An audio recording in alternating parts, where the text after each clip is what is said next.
Hello, welcome to the Felicity Yarn Studio channel. My name is Zoe, and this is my space where I like to share the fiber arts projects that I've been working on. That's mainly knitting, crochet, spinning, and yarn dyeing. And if this is your first time here, thanks so much for stopping by. I hope that you like what you see, and perhaps you'll continue to follow me on my fiber adventures. Of course, to all my returning viewers, thanks so much for coming back. I really appreciate everyone's support. Lately, I've been thinking a lot about how I want to grow creatively with my videos, but also keep things interesting for you guys. So I'm changing things up a little bit today, and I'd love to know what you think of this video. And of course, if you'd like more information about anything mentioned, you can always find links in the description box below.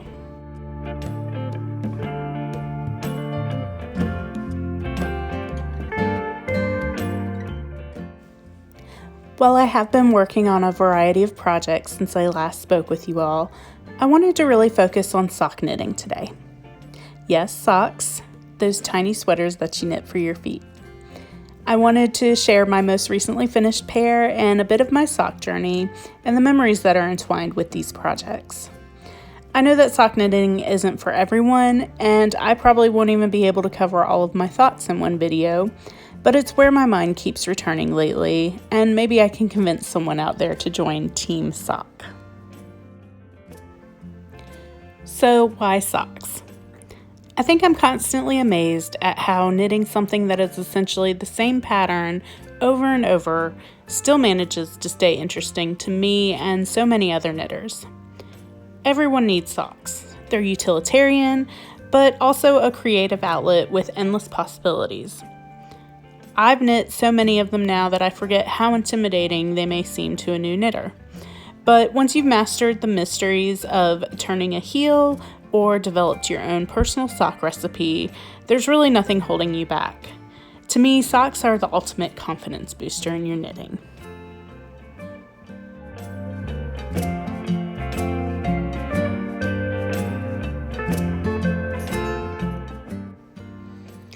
Most recently, I have finished my Cirrus Socks. I thoroughly enjoyed knitting these for a variety of reasons, and let me share some of the particulars here with you. The pattern is written by Helen Stewart, and it is part of her Handmade Sock Society 3 collection for this year.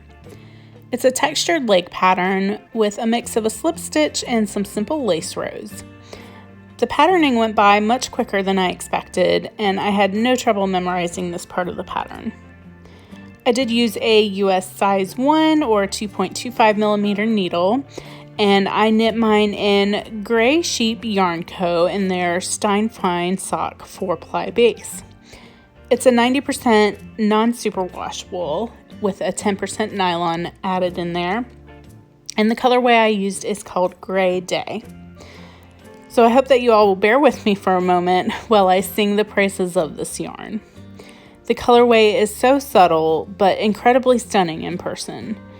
I hope it comes across on the camera because there are tones of silver and gray and even hints of green and yellow that blend together beautifully. The Steinfine wool itself is so soft. To me, it's just as soft as merino, but with a shine and luster that is almost silky in nature. And the warmth. These socks are really warm. So while it is the middle of July, these socks will get tucked away for the first cool days of autumn. I picked up this yarn last year when we went to the Edinburgh Yarn Festival in Scotland with my mom and my aunt and my sister Naomi, and you may recognize her as the Yarn Curator here on YouTube. And while any travel seems incredible these days, that trip was truly one of the most amazing experiences I've ever had. I had seen Gray Sheep yarn, actually back then they were Little Gray Sheep, mentioned on a few vlogs and videos prior to our trip, and I knew it was one of the vendors that I wanted to seek out at the Edinburgh Yarn Festival. What drew me to them is their ethical and sustainable way of producing yarn. The love for their animals and the environment, it is just so inspiring, and if you're interested in learning more, please check the link down below to their site. Now, I blame the frenzy of the yarn festival and the yarn fumes because I wound up coming home with 2 lovely skeins of sock yarn and a mini set from Gray Sheep. This is the first project that I've made with any of their yarn, and I can't believe that I waited so long. Actually, I can, because I think I always knew deep down this yarn was truly special. So when I saw the Cirrus pattern, it clicked in my brain almost immediately that this yarn was meant to be this pair of socks. It is a woolen spun yarn, so it is lofty and bouncy, and to me it's the perfect representation for the clouds that this pattern is inspired by. And probably the most pleasing aspect of this pattern is kind of the poofiness in the leg in comparison to the tight fit of the foot. Now, I don't know if this was an intended element of the design, but it happens to be what I love most.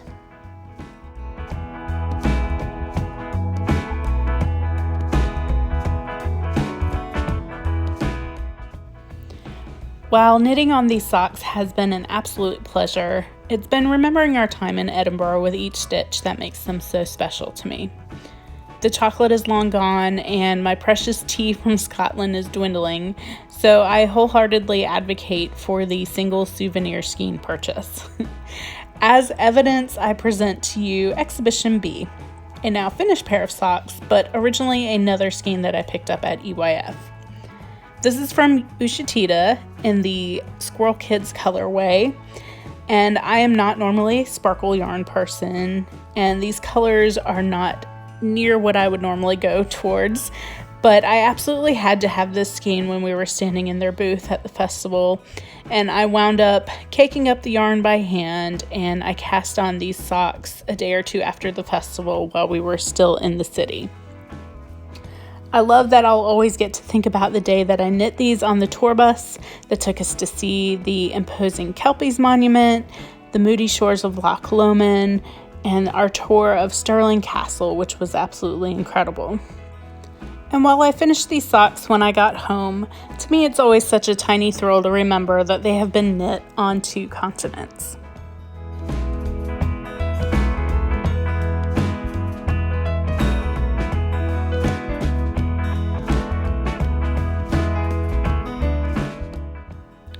Now, you may be thinking by the way that I am gushing over socks that I have always been a sock fiend, but you would be wrong. For a little background, I learned to knit around 2005, and the first pair of socks that I knit dates to 2008. According to my Ravelry notes, it took me an entire year to complete these socks. Looking at my notes, I used a US 2.5 or a 3mm needle with my first indie dyed sock yarn, not knowing that I would need a tight gauge for better wear, especially as I was using 100% superwash wool. Back then, I was a little bit naive and a little bit fearless with my knitting. I vaguely understood gauge, but tended to just do what felt right. And so while I still tend to do this, I do it with a little bit more knowledge and experience under my belt. However, it does explain why I found holes in these socks after only a few wears. Sadly, I don't know where these socks have ended up. I think I finally decided to throw them away a few years ago during our move. All that remains are these pictures from my Ravelry project page. But it does appear some lessons were learned.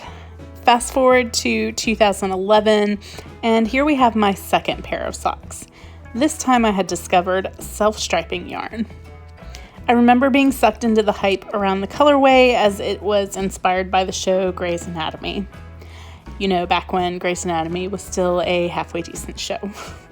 I may still be a little bit mad about the whole Lexi and Mark Sloan being killed off thing, but anyway, I digress.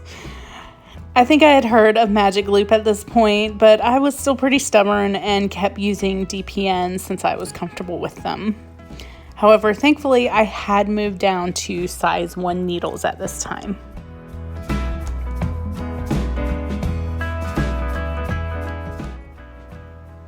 The pattern I used for these first 2 pairs of socks is the Basic Ribbed Sock by Kate Atherley, and it is still a free pattern on Ravelry or the designer's blog.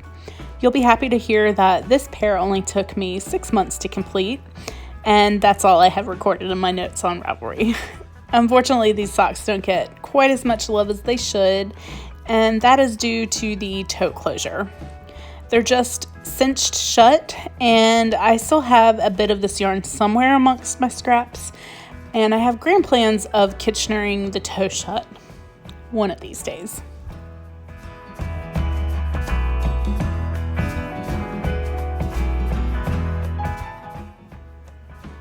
My sock journey took a bit of a hiatus after that. It wasn't until 2017 when I truly caught the sock bug. The Rose City Rollers and Jelly Roll patterns by Catherine Briner, who is Orange Knits, had caught my eye on Instagram because Instagram was now a thing. At this time, I was also getting more and more sucked into the world of indie dyers, and I found myself visiting more yarn shops when we would take vacations and picking up really nice skeins of yarn that I could always just make socks out of, or at least that's what I was telling myself. Looking back, I was actually knitting both of these pairs at the same time.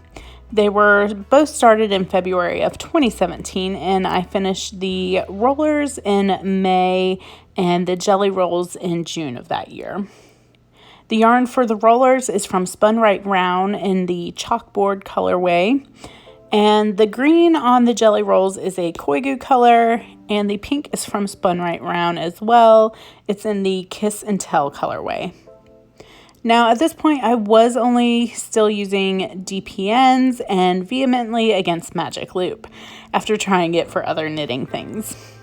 9-inch circulars were just starting to become available, but I don't think that I had found any until I started knitting a later pair of socks. I have a range of memories associated with these pairs of socks as well. It starts with sitting on the plane to Denver to help Naomi move across the country.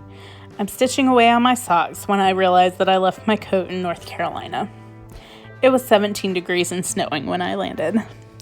Thankfully, I was greeted with a spare coat, and Naomi and I made a trip to Fancy Tiger Crafts, a charming local yarn shop, where I picked up the second set of needles I would need to make the jelly roll socks. So as Naomi wrapped up some of the loose ends at her old job, I was lucky enough to spend a few peaceful hours in the snowy Rocky Mountains, occasionally getting in a few rows of knitting. A few days later, with every square inch of her Subaru filled, me, Naomi, and Lucy the cat set off on a 3-day drive to Florida.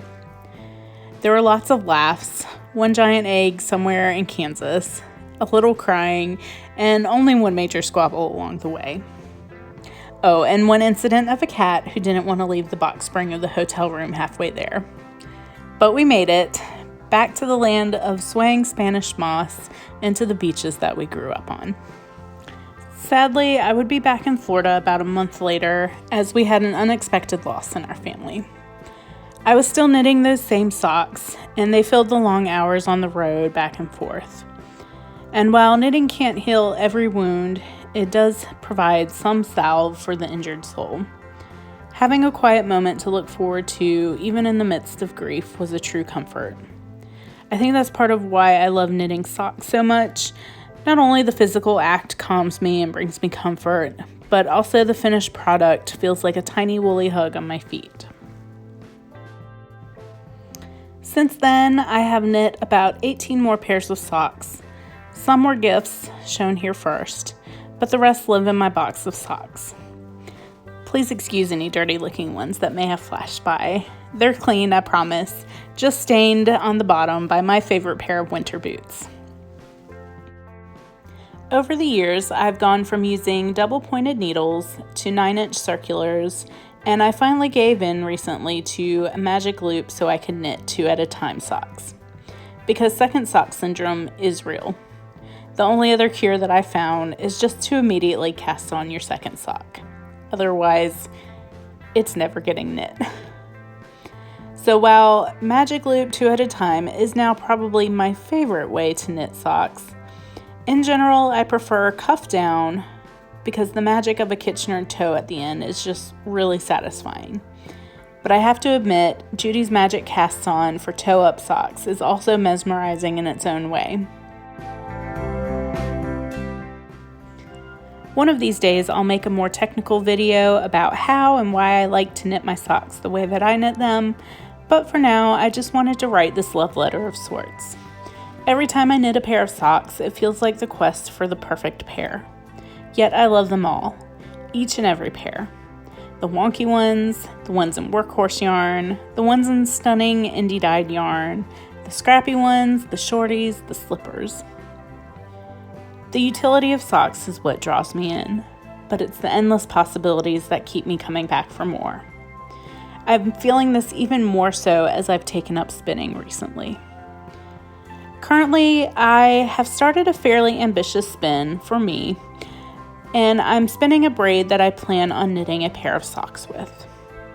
I'll save the details of this project for my next video, but I wanted to give you all a sneak peek of what is hopefully going to be a really lovely pair of socks.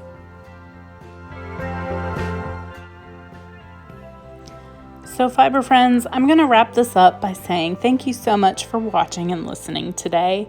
Please tell me your thoughts on sock knitting in the comments below. Do you love them or hate them? Are you toe up or cuff down? What's your favorite sock pattern, or do you have a particular memory associated with sock knitting? I'll be back soon with more fiber musings, and until then, happy knitting.